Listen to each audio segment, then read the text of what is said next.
Today we're going to make mango salsa, which is one of Mike's favorite things that I can. If you're new here, I am Amy Cross and this is the Cross Legacy. I teach all kinds of produce tips and I have a best-selling book that is linked in the description if you want more written instructions on how to keep your produce fresh. So we're going to talk about the star of the show, and it's the mangoes. I was so excited that I was in Costco and I was able to get 2 cases of mangoes on sale. So this is the perfect time in the middle of the summer to make this when you can get mangoes at the best price. So the mangoes, when you get them, you want to make sure that they're not rock hard. So I kind of want to give a little give to it, just a little tiny bit, not as much as you would for an avocado, but you don't want them to be totally solid and rock hard when you get them. And if they're a little bit more on the red side, that means they're more ripe. If they're totally green, they are still unripe. And then we have some peppers here. I buy peppers and I keep them in my refrigerator for about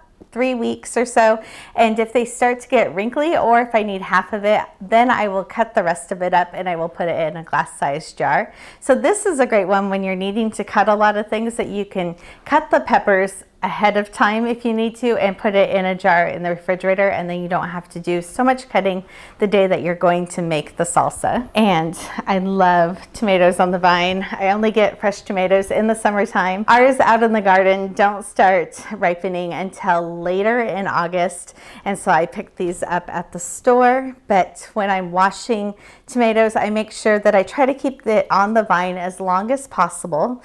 In my books I call these garden tomatoes, and so as I wash them, then I'll put them on a plate and leave them on the counter so they will not get that mealy texture. But cherry tomatoes, which are not in this recipe, but people are always asking me the difference between the garden sized tomatoes and cherry tomatoes. Cherry tomatoes I will keep in a mason jar with a lid in the refrigerator, and they will stay fresh for a month in the refrigerator like this. So we're using the garden on the vine tomatoes today, but I just wanted to show you the difference between how I store the cherry tomatoes. And then we're putting some jalapenos in here. You can also use habanero peppers. Sometimes those are harder to find, but normally all the grocery stores will have jalapenos.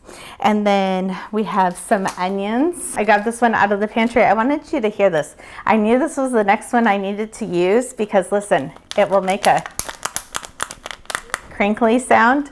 So it's starting to get dehydrated in the onion itself. And so this is the one that I want to use out of my basket of onions. So that's what I'm going to use today. You notice that it's not sprouting. It's because I'm not keeping it near potatoes in the pantry. So I have my onions and my garlic. Garlic and onions can be stored near each other, just not next to potatoes.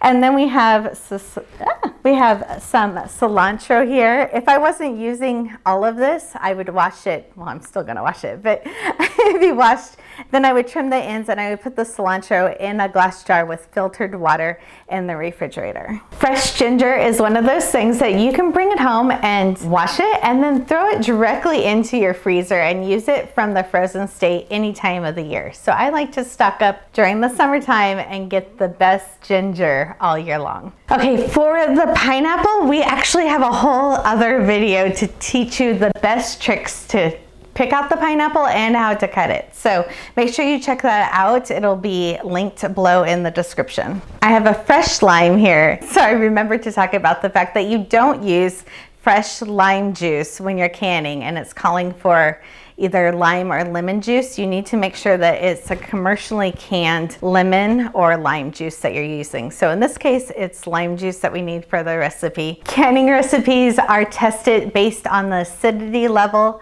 of the items to make sure that it's shelf stable. And so these can have different acidity levels than what's already in the commercially canned item. The same thing will go for if it's asking for any vinegar in your recipes. This is an apple cider vinegar and it says right on the back here that it's a 5% acidity on it. It's really important that when a canning recipe says that it needs to be a certain acidity, that you're looking for that. So I know some people make their own apple cider vinegar. When you're making a canning recipe, this is not one of the times to use something that's not commercialized. I have crushed red peppers in here. So these are stored in my pantry in a mason jar that has a metal lid, and this will actually stay fresh for a few years. So I get them in bigger bulk sizes from Amazon, and that link will also be down in the description. But that way you can buy larger quantities that are less expensive and be able to save them longer. And then brown sugar is another one. So we're in the middle of summertime, and this is brown sugar left over from Christmas time. So I am diabetic, and oftentimes I will make my own brown sugar using monk fruit and molasses to make my brown sugar if I was going to make this just for a fresh serve item. But when you're making anything that is shelf stable, monk fruit is not a tested canning recipe, so you can't use it in can items that make them shelf stable. So it's really important that you follow the rules. I will never ever be a rebel canner. I will never ever put up a recipe that isn't safely tested by a national organization.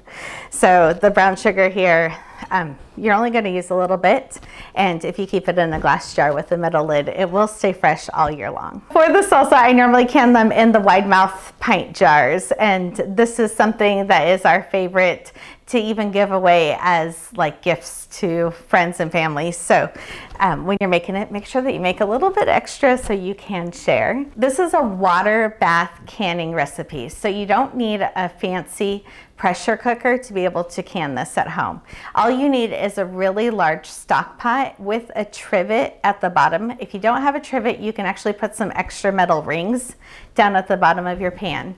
And the jar needs to be able to fit in the pot with 2 inches of boiling water on top of it. So you don't have to go out and buy any special equipment. I would get a jar lifter so you can get the jars easily out of the canner, or your stock pot. But other than that, this is something that anybody can do with the tools that you already have at your house. So this is what the mango salsa looks like after it's jarred. This is actually the last of the jars from last year that we have left over.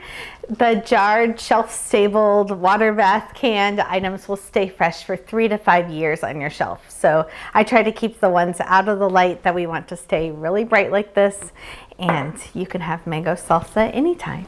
If you want more videos from the Cross Legacy, make sure to subscribe to our channel.